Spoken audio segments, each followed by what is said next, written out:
ভিক্ষুক রাস্তা দিয়া যায় আর জমিদারের পুত্রবধূও যায়।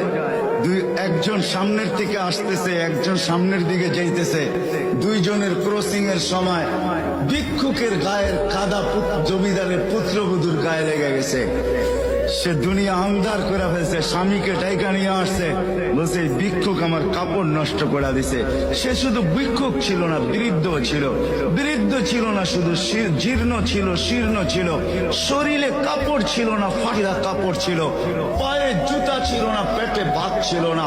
জমিদারের পুত্র সইতে পারে নাই, যৌবনী শক্তি সয়তো সয় কি করা, তার স্ত্রীর গায়ে ভিক্ষুকের কাদা।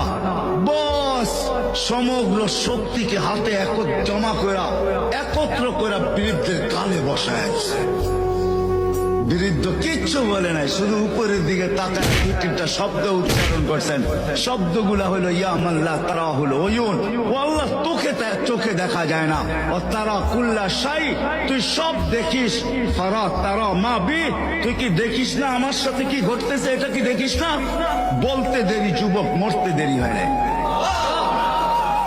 জমিদার চলে আসছে, প্রতিশোধ নিবে। বৃদ্ধের একদিকে মুচকি হাসি, একদিকে বলতেছে প্রেমের খেলা এমনই হয়।